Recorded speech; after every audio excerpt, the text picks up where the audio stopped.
अस्सलाम वालेकुम my YouTube family, कैसे हैं आप सब। दिन का आगाज़ हो गया, काफ़ी देर हो गई, तो काम शाम भी हो गए।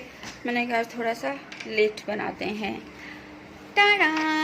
मैंने कल आपको बताया था ना कि मेरे पास बैग की बहुत सारी कलेक्शन है और मैं किसी दिन आपको दिखाऊंगी भी। तो जनाब आप लोग देखें मेरा बैग कलेक्शन। ये देखें, अभी मैं आपको दिखा रही हूँ वन बाय वन। इसके बाद फिर मैं आपको ये भी बताऊंगी कि ये किस किस ब्रांड का बैग है। ये देखें, वाइट, रेड, ब्लैक, मरून, और ये वाला मैं आपको सामने से दिखाती हूँ। ये बहुत अच्छा है, ये वाला, ये वाला।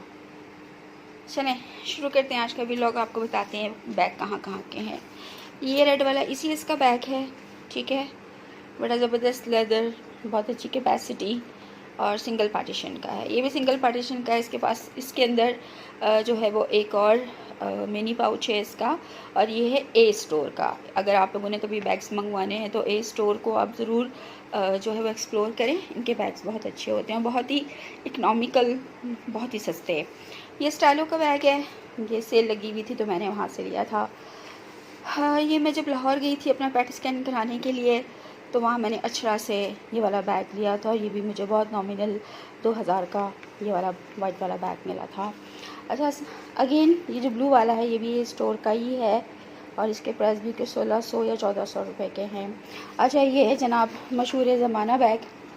ये इस तरह के काफ़ी सारे कलर में चले थे, मुझे ब्लैक नहीं मिला तो मैंने ग्रे में ही ले लिया। अच्छा, ये वाला ब्लैक है, ये भी किसी ब्रांड का है। मैंने कराची से लिया था जब मैं इस दफ़ा गई थी। ये भी मुझे 1600 रुपये का मिला था सेल में, ठीक है। ये भी सबसे मशहूर ये बैग, इसका स्टाइल भी बहुत मशहूर हुआ। ये भी मैंने इस स्टोर से मंगवाया था अराउंड 15 और 16 का। अच्छा, एक बैग जो है वो मेरा नीचे गिर गया है। अच्छा, ये देखें, इसकी शेप देखें कैसे अच्छी है। ये देखें, देख रहे हैं आप लोग। और ये भी मुझे के 1400 तक का मिला था।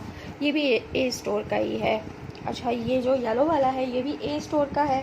ये मुझे बहुत अच्छा लगा था और इसकी प्राइस भी कोई 15 या 1600 की है। मैंने येलो कलर में एक और मंगवाया था, वो मैं किसी और व्लॉग में आपको दिखाऊंगी। अच्छा, ये वाला बैग देखें, ये देख रहे हैं आप, ये बहुत ज़बरदस्त खूबसूरत सा बैग है, मैंने बहुत जान से लिया था। अच्छा, ये वाला मैंने मिनी सो से लिया था, मुझे कुछ अच्छा लगा क्योंकि मैं ज़्यादातर ना वन पार्टीशन बैग ही यूज़ करती हूँ, उसमें चीज़ें आराम से आ जाती हैं। तो ये भी सस्ता था, 1100 का था। हाँ, ये सबसे फेवरेट मेरा छोटा सा हैंड बैग है एल्डो का, क्योंकि ये इस तरह का फ़ैशन चला था तो ये मैंने फिर एक बैग लिया था। अच्छा, इसके अलावा जो ग्रे वाला बैग है ना, ये है मैंने गुल अहमद से लिया था और बहुत अच्छा है। इसकी कैपेसिटी भी बहुत अच्छी है क्योंकि मेरे बैग के अंदर चीज़ें बहुत होती हैं तो वन पार्टीशन मुझे सूट करता है। ये रेड वाला बैग, ये स्टाइलो का है, ये स्टाइलो का है और ये बहुत ज़बरदस्त है। अच्छा, ये वाला जो बैग है ना, ये भी बहुत अच्छा है, वन पार्टीशन। इसके अंदर भी जो है वो वॉलेट है, मिनी पाउच है और ये बहुत जान का है। अच्छा, ये वाला मेरा बहुत पुराना बैग है लेकिन मुझे प्यारा बहुत लगता है क्योंकि एक उसका कलर टर्कोइज और वही सिंगल पार्टीशन की वजह से मुझे बहुत अच्छा लगता है। अच्छा, इसके बाद आ जाए ये वाला बैग। ये जो है ना, ये भी ए स्टोर का है और इसमें भी जो है वो काफ़ी सारा सामान आ जाता है। इसके अंदर कैपेसिटी बहुत अच्छी है। ये bag, yes, this is my most favourite bag. ये मैंने लिया था इतवार बाज़ार से। यहाँ इस्लामाबाद में ना इतवार बाज़ार में एक शॉप है, वो बंदा ब्रांडेड बैग्स लेकर आता है। तो मुझे था कि मैंने गुची या बनबरी वाला कुछ लेना है, तो ये मुझे जो है ना बैग बड़ा अच्छा लगा और ये उसने मुझे 2500 का दिया था डिस्काउंट करके, वरना वो उसके 3000 रुपये मांग रहा था। तो बड़ी बहस बहस करके फिर मैंने जो है वो ये बैग लिया। तो जनाब ये थी मेरी कुछ बैग की कलेक्शन और अभी और बहुत सारे बैग्स हैं। ये सब मेरा पार्ट 1 है बैग्स का पार्ट 1, और पार्ट 2 में इंशाल्लाह आपको फिर दिखाऊंगी कि जो है वो मेरे पास और कितने ढेर सारे बैग्स हैं। अच्छा, एक्चुअली मैं बाय बॉर्न पाकिस्तान से नहीं हूँ और मेरी एजुकेशन भी जो है वो अब्रॉड की है। मैं तकरीबन को 20 साल की थी तो मैं पाकिस्तान आई थी। जब मैं यहाँ आई ना तो मुझे जो है वो सोसाइटी को समझने में, यहाँ के लोगों को समझने में बड़ा टाइम लगा। मुझे समझ ही नहीं आता था शुरू में कि यार हम कहाँ आ गए हैं। अच्छा खासा बाहर रहते रहते क्या अम्मा अब्बा को सूझी कि आप जो है वो हमें यहाँ पाकिस्तान लेकर आ गए। खैर हमारे पाकिस्तानी दिल के बहुत अच्छे हैं, सादा लोग हैं, जज्बाती भी हैं, लेकिन मुझे बहुत ज़्यादा मुश्किल पेश आई यहाँ पे एडजस्ट होने में, क्योंकि लोगों की समझ ही नहीं आ रही थी। मुझे सोसाइटी की समझ नहीं आ रही थी, मुझे यहाँ के सिस्टम समझ में नहीं आ रहे थे। और मैं बार बार ये कहती थी यार लोग कैसे रहते हैं यहाँ पे बगैर किसी कानून के। यहाँ पे ख़वातीन की रिस्पेक्ट नहीं है। यहाँ पर जो है वो हमारे जो मशरक़ी मर्द हैं सो कॉल्ड, उनका मिजाज, उनकी नेचर किस तरह के हैं, जज्बाती हैं, बीवियों को मारते हैं और पता नहीं क्या क्या, छोटी छोटी बातों पे बीवियों को तलाक दे देना। तुमने इसको क्यों देखा, तुमने उसको क्यों देखा, तुमने मेरी माँ की खिदमत क्यों नहीं की, तो तुमने मेरी बहन को खाना पका के क्यों नहीं खिलाया, मेरी बहन अपने ससुराल से आई तो तुमने उसको जो है वो लिफ्ट नहीं कराई और उसको गिफ्ट नहीं दिए और ये और वो बड़ा कुछ। तो मेरा पाकिस्तान आने के बाद का जो एक्सपीरियंस था वो कोई बहुत ज़्यादा अच्छा नहीं रहा था, क्योंकि हम कराची बेस्ड थे और मैंने कराची यूनिवर्सिटी से मास्टर्स अपना किया। मास्टर्स में मेरा इंटरनेशनल रिलेशंस का मास्टर था। मैं जर्नलिज़म पढ़ना चाहती थी, लेकिन मेरी वालदा ने मुझे जर्नलिज़म पढ़ने ही नहीं दिया। उन्होंने कहा नहीं, मैंने तुमको रिपोर्टर नहीं बनाना। मैंने उनकी बात सुन ली और फिर मैंने मैस कम्युनिकेशन सेलेक्ट कर ली। हाँ, उसके बाद फिर मुझे एक अच्छी जॉब की अपॉर्चुनिटी मिली यहाँ इस्लामाबाद में, तो मैं इस्लामाबाद मूव कर गई। यहाँ आने के बाद मुझे ज़रा थोड़ा सा पीसफुल इन्वायरमेंट लगा, क्योंकि यहाँ पे सब अपने काम से काम रखते हैं, कोई किसी के लाइफ में इंटरफेयर नहीं करता। और मेरे लिए सबसे बड़ा जो चैलेंज था वो ये था कि अकेले रहना, कि मैं अकेले कैसे सर्वाइव करूँगी। तो शुक्र है कि मुझे इतनी प्रॉब्लम नहीं हुई सर्वाइवल में। मैंने आराम से अपना एक फ़्लैट किराए पे लिया और घर को सेट किया और मैं फिर यहाँ रहती रही हूँ। तो बात सारी यही है कि पाकिस्तान में जहाँ बहुत सारी अच्छाइयाँ हैं, वहाँ बहुत सारे बुराइयाँ भी हैं, बुरे लोग भी हैं। और मैंने अपने एक्सपीरियंस से यही देखा कि यहाँ पर अनमैरिड लड़की को, चाहे वो किसी भी सर्कमस्टांसिस में घर से बाहर निकले, मिठाई की प्लेट समझते हैं कि बस हमने देख लिया ये तो मिठाई ही है। लोग उस पर अट्रैक्ट भी होते हैं, अपने जाल भी डालते हैं, पटाने की भी फुल टाइम कोशिश करते हैं। मेरे साथ भी ऐसे ही हुआ। जब मेरे कलीग्स को पता चलता था कि जी मैं यहाँ पर अकेली रहती हूँ, तो पहले तो मुझे बातों में कहते थे कि आप बड़ी हिम्मत वाली हैं, आप कराची छोड़ के इस्लामाबाद सेटल हो गई, अकेले रह रही हैं और ये और वो। और फिर ठहके छुपे लफ्ज़ों में कहते थे कि अच्छा हम आपके घर चाय पीने कब आएँ, आप हमें चाय पिला रही हैं, कब पिला रही हैं, आप हमें अपने हाथ का खाना बना के खिलाएँ। मैं उनसे कहती थी भाई आपने आना है ना तो अपनी फैमिली के साथ आएँ, अकेले लड़के मर्दों के मेरे घर के अंदर कोई इन्विटेशन नहीं है। आप अपनी मिसेस को लेकर आएँ, मैं आपको चाय पे भी बुलाऊँगी, मैं आपको खाने पर भी बुलाऊँगी। तो यहाँ आने के बाद जो है ना ये इस तरह की चीज़ें फ़ेस करनी पड़ी, लेकिन अल्लाह का शुक्र है मैं थोड़ी ज़रा स्ट्रॉन्ग नेचर की हूँ। और चूँकि मेरा ब्रॉटअप, मेरी अपब्रिंगिंग जो है वो एक डिफरेंट कल्चर सोसाइटी की है, तो कॉन्फिडेंट बहुत ज़्यादा मुझे बना दिया उस सोसाइटी ने। तो मेरा यहाँ आके सर्वाइवल थोड़ा इजी हो गया, वो भी इस्लामाबाद में। कराची में भी बड़े धक्के खाए मैंने, यूनिवर्सिटी जाना आना, सुबह से गए हुए हैं, शाम को वापस आ रहे हैं। उसके बाद घर में थोड़ा सा रेस्ट किया, पढ़ाई की, सो गए, फिर सुबह फिर वही एक रूटीन।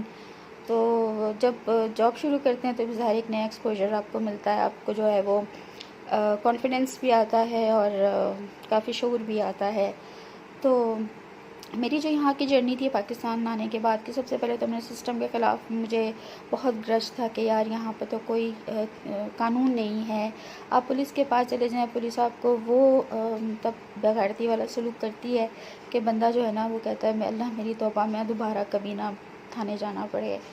तो मैं जब यहाँ आई ना तो एक दिन हुआ ये कि क्योंकि मैं पढ़ भी रही थी, साथ में जॉब भी कर रही थी, MBA मैंने एडमिशन ले लिया था। तो एक दिन ऐसा हुआ कि हम लोग सारे दोस्त मिलके हमने कहा चलो यार आज हम लोग जो है ना वो चलते हैं कहीं बाहर और फिर हम वहीं पर डिनर करेंगे। सेवर लिया हम लोगों ने, इस्लामाबाद का मशहूर ज़माना खाना। सेवर लेने के बाद हम चले गए जैपनीज़ पार्क। अच्छा अभी हम सब वहाँ बैठे हुए एक जगह पर अल्लाह गुल्ला कर रहे थे। हम लोग के 11 लोग थे, यानी कि 11 प्रोफेशनल बंदे, ठीक है, जो जॉब भी कर रहे हैं और साथ में पढ़ भी रहे हैं। हम वहाँ गए तो सामने से एक आदमी सफ़ेद शलवार कमीज़ में हमें आता नज़र आया। आके कहता है, मेरे ही फ्रेंड के ग्रुप का जो था मेरा फ्रेंड, उसको बुलाया, साइड में ले गया और उससे उसने बातें करनी शुरू कर दी। तो सारे लोग बैठे हुए हम देख रहे थे ये कौन है, क्या है, आया क्यों है, हम तो यहाँ पे एंजॉय करने आए, तो ये आके क्यों साइड में ले जाके बात कर रहा है। कोई और तो नहीं उठा, एक मैं ही थी, Zoya the great the brave lady. मैं गई उसके पास, मैंने कहा क्या बात कर रहे हैं आप लोग? तो वो कहने लगा कि ये लोग कह रहा है कि तुम लोग यहाँ पे याशियाँ कर रहे हो, और ये जो ना फॉरेस्ट डिपार्टमेंट से है, और ये कह रहा है कि मैं जो है ना कंप्लेन करूँगा आपकी, और ये और वो, और आप जो है वो मुझे जो है वो इतने पैसे दें। तो मेरा दोस्त ने मुझे कहा कि जाओ तुम ना जो है यहाँ से जाओ, मैं खुद से मामला सेटल कर लूँगा। मैंने कहा क्यों? तुम अकेले क्यों सेटल करोगे? क्या तुम यहाँ पे खाना खाने आए हो? हम सब नहीं आए, हम सब बोलेंगे। मैंने फिर उस बंदे की नज़र हिस्ट्री लेनी शुरू की। मैंने कहा फॉरेस्ट डिपार्टमेंट में आप कहाँ होते हैं? आपका कोई कार्ड तो होगा ना जॉब का, वो मुझे दिखा दें। तो आए बाएँ शाये करने लगा। इत्तेफाक था मेरे एक कुलीग जो है वो फॉरेस्ट डिपार्टमेंट में जॉब करते थे, चकवाल में। मैंने उनको नंबर मिलाया, मैंने कहा जी आपके पास किसी बंदे की डिटेल है इस नाम की? तो उन्होंने कहा नहीं, हमारा तो कोई ऐसा बंदा नहीं है। तो वहाँ पे मैंने उसको पकड़ा। मैंने कहा बेटा पहले तो तू मुझे ये बता, तूने मेरे दोस्त से पैसे कितने खाए हैं? कहते कि जी 2000 रुपये। मैंने कहा ठीक है, 2000 खाए ना, तो अब एक काम कर, जेब में जितने पैसे हैं ना वो निकाल, वरना मैं भी 15 को कॉल करके यहाँ पे बुला रही हूँ। वो मेरी मिन्नतें करने लगा, कहने नहीं छोड़े छोड़े जाने दें, मैं नहीं आपसे कुछ पैसे ले रहा, और गलत फहमी हो गई थी, ये हो गया। मैंने कहा आपको कोई गलत फहमी नहीं बेटा, तुमने गलत जगह के ऊपर जो है ना हाथ डाल लिया है। मैंने कहा जितनी जेब में ना पैसे निकालो। अच्छा, उसकी जेब में थे कोई 2200 रुपये। मैंने उसके जेब से पैसे निकाले 2200, और मैंने कहा चल फुट्टा खा यहाँ से। मैंने कहा दोबारा किसी को चीट किया ना तो मैंने कहा घर में घुस के मारूंगी मैं। अगर हम लोग यहाँ पे खाना खाने आए हैं, या अगर हम यहाँ पे थोड़ा सा इंजॉय करने आए हैं, तो इसका मतलब ये तो नहीं है ना कि हम ब्लैकमेल हो जाएं। तो यहाँ के लोगों के साथ ना ये करना पड़ता है कि इनको इनकी औकात जो है ना वो याद दिलानी पड़ती है कि आप जो है वो अगर ऐसा कुछ करेंगे तो फिर हम भी आपके अगेंस्ट कुछ भी कर सकते हैं। तो ये था यहाँ आने के बाद यहाँ की सोसाइटी का मेरा पहला टाकरा। इसके बाद मैंने ना जाने कितनी बार जो है वो पुलिस के साथ पंगे लिए है। जब भी मुझे कोई मसला होता था मैं फ़ौरन 15 को कॉल करके कि आ जाओ भाई, ये देखो ये मसला है, इस मसले को सॉल्व करो। तो हमारे यहाँ लोग जो है ना, ख़ासतौर पर ख़वातीन डरती हैं इन चीज़ों से, थाने कचहरी से डरती हैं, लेकिन मैं बिल्कुल भी नहीं डरी। मैंने कहा इसको तो मैं घर तक छोड़ कर आऊँगी। तो ये है सारा। और भी बड़े एक्सपीरियंस हुए, बड़े अजीबोगरीब किस्म के।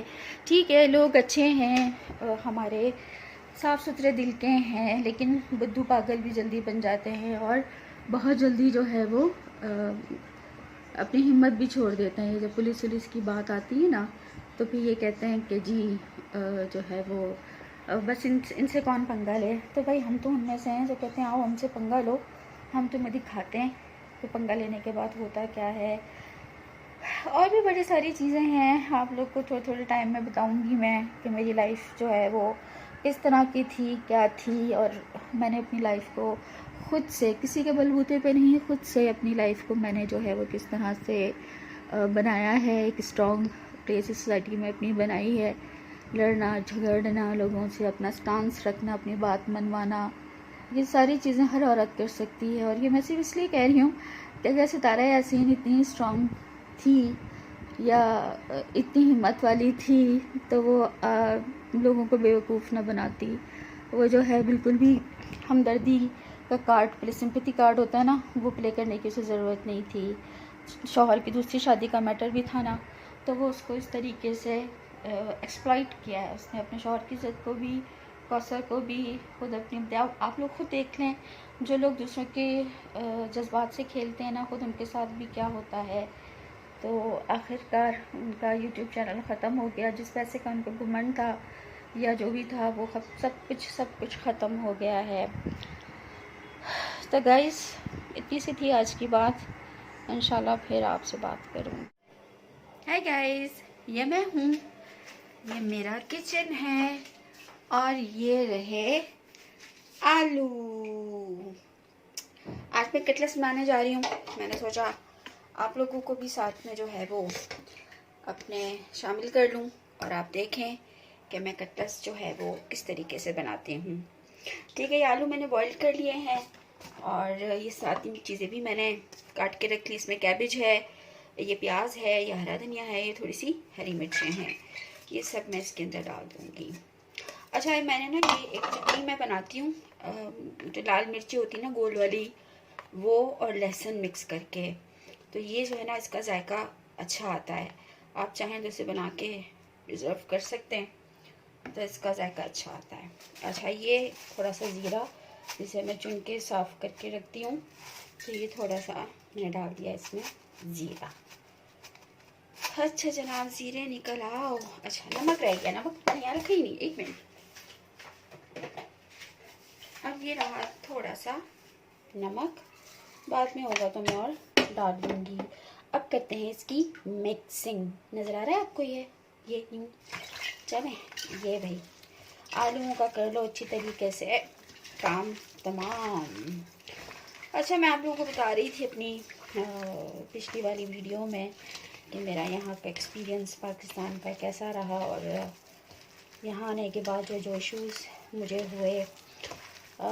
एक तो हमारे यहाँ के लोगों के ना दोहरे में आ रहे हैं, चेहरे जो है ना ड्योल हैं, मुंह पे कुछ होते हैं, दिल में कुछ होता है, ज़ाहिर कुछ और कर रहे होते हैं। तो ये यहाँ के लोगों का ना सबसे बड़ा मसला है। जितने भी लोग मुझे टकराए, ज़्यादातर ऐसे ही टकराए, वो जो कहते हैं ना पीठ में छुरा घोंपने वाले, वो लोग टकराए।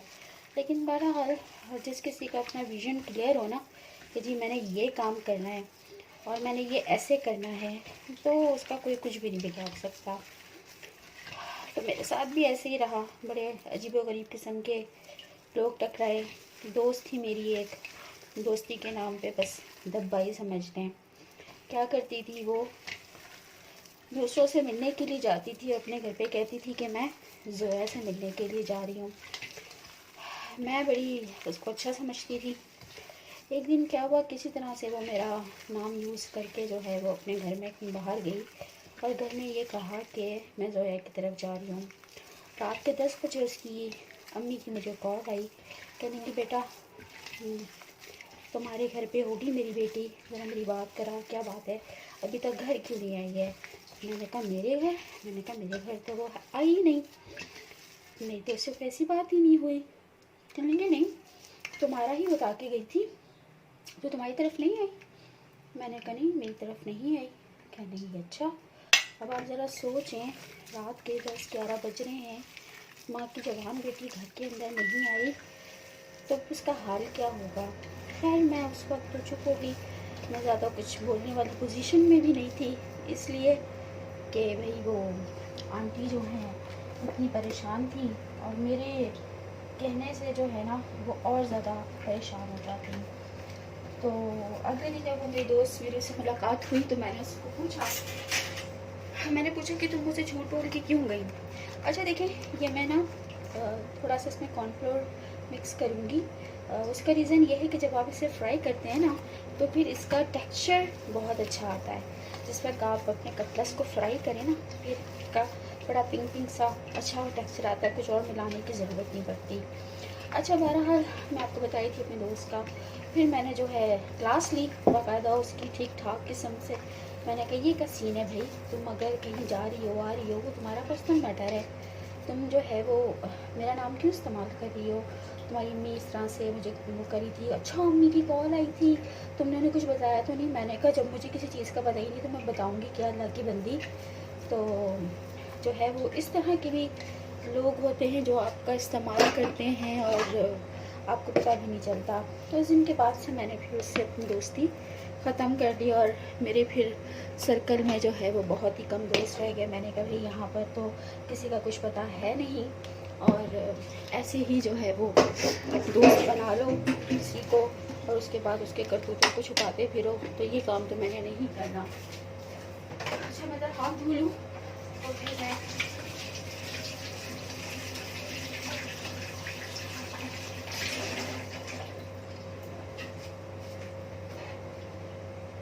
तो इस तरह के लोग होते हैं जनाब जो कि आपको यूटिलाइज़ करते हैं, आपको पता भी नहीं चलता और आप जो है वो यूज़ हो जाते हैं। तो ये मैंने उस दिन के बाद से सबक सीख लिया कि नहीं भाई, अब मैंने जो है ना वो कोई किसी के साथ दोस्ती नहीं करनी। मेरे अकेलेपन का अगर कोई नाजायज़ फ़ायदा उठाता है तो मैं अपना फ़ायदा नहीं उठा किसी को भी। तो जनाब ये था एक एक्सपीरियंस, और भी बड़े सारे से एक्सपीरियंस हैं, वो भी आप लोगों के साथ शेयर करूँगी मैं। आप लोग बताइएगा मुझे कि आप लोगों के भी लाइफ में इस तरह के लोग आए हैं जो आपको यूज़ करें और यूज़ करके चलते बने और आप जो है वो क्या कहते हैं दूसरों के हाथों इस्तेमाल हो जाएं। ये तो एक बात थी, एक वाक़या था। इसके अलावा भी बड़े सारे ऐसे वाक़यात हैं जो कि मैं अब सोचती हूँ तो मुझे हंसी भी आती है और गुस्सा भी आता है कि यार मैं एक नए शहर में आने के बाद मैं क्यों नहीं समझ पाई लोगों को, क्योंकि यहाँ पर जो है ना वो डिफरेंट कल्चर के लोग हैं। इस्लामाबाद में भी कुछ वो हैं जो देहात वगैरह गांव से उठ के आ गए हैं, उनका लाइफ स्टाइल थोड़ा सा बेहतर हो गया है। लेकिन बात यह है कि लाइफ स्टाइल बेहतर होने से मेंटालिटी चेंज नहीं होती।